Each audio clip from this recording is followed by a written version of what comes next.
As you can see, it's a much brighter, louder tone. This one is a metal body. It's a reproduction of the very first manufactured one from 1928 by the DiPiro brothers.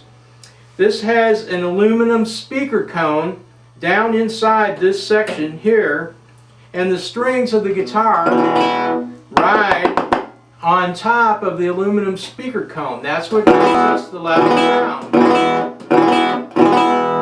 Let's hear just a little bit more before we move on to the next instrument. Tune it up a bit.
And the 6-string resonator dobro, the street corner guitar, loud enough to be heard with the band also. Okay, now we're going to explore the harmonica.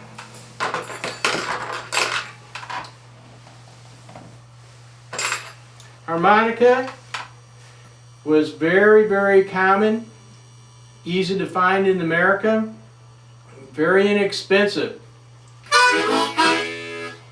The lowest I know of is 25 cents, but I've heard people say less than that.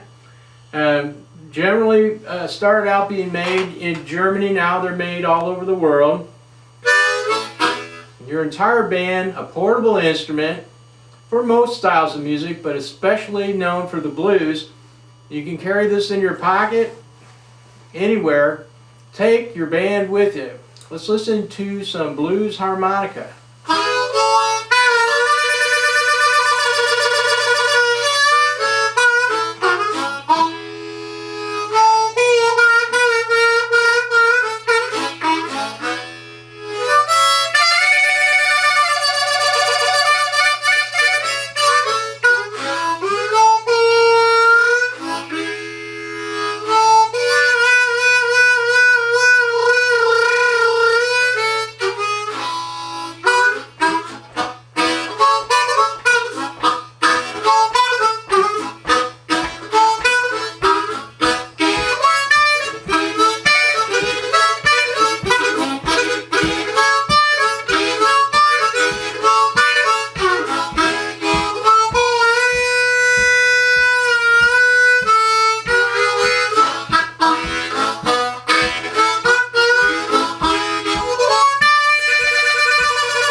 the blues harmonica.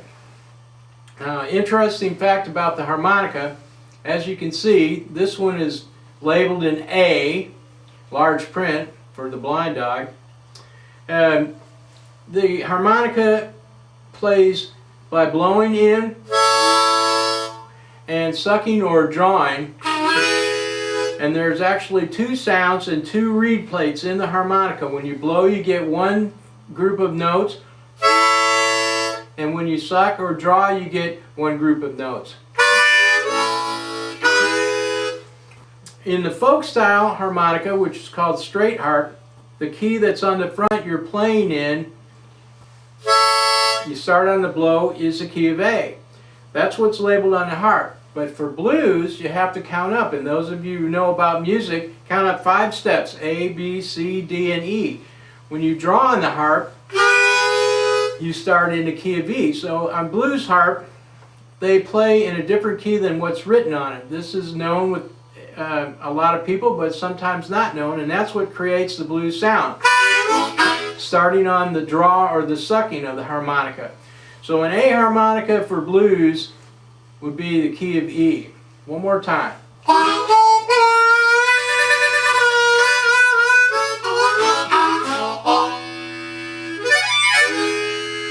The blues harmonica. Okay, next up, homemade back porch instruments.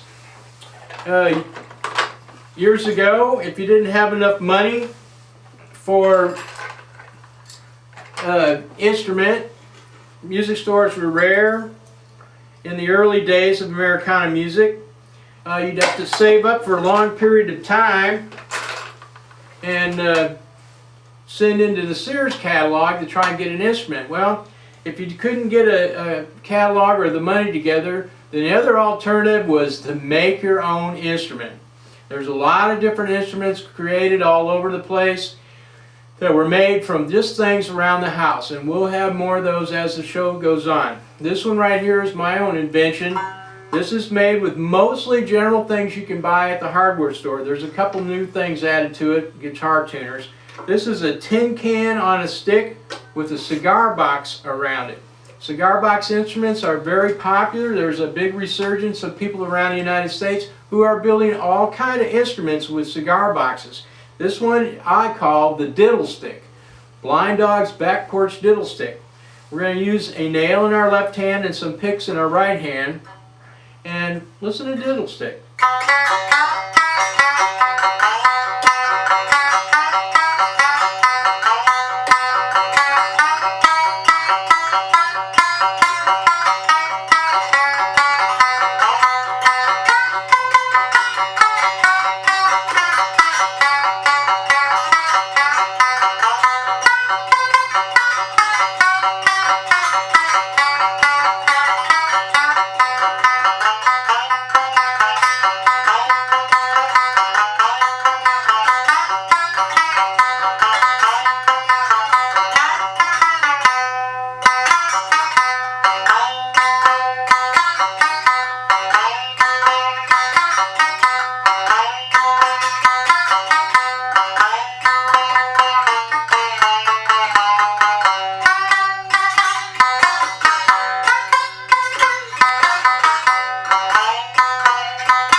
The back porch diddle stick. Amazing what you can get out of a tin can and a cigar box. We'll have more on cigar box instruments later. The last stop on the Acoustic Blues History Tour of Instruments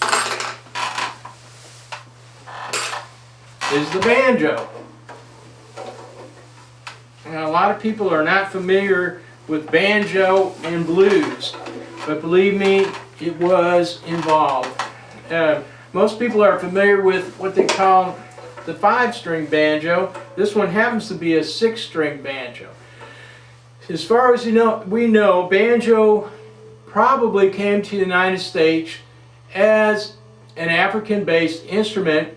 Originally there was a gourd with an animal skin stretched across it, and animal skin or gut dried, and at least 3 strings. A lot of them were referred to as the banjar, B-A-N-J-A-R, instead of B-A-N-J-O. The idea was the head, which this type is more like a modern snare drum head, would be goat skin or some type of skin, and it created a loud resonating sound, in fact slightly louder in volume than the resonator guitar. You could get up on a wagon and play and sing with the banjo and lead the work crews on the plantation, in the fields, wherever. We're going to listen to some blues on a 6-string banjo with a flat pick.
Well, ladies and gentlemen, that's all for this episode. Please join us again. I'm Michael Blind Dog Gatewood, and you have been watching The Blues Connection.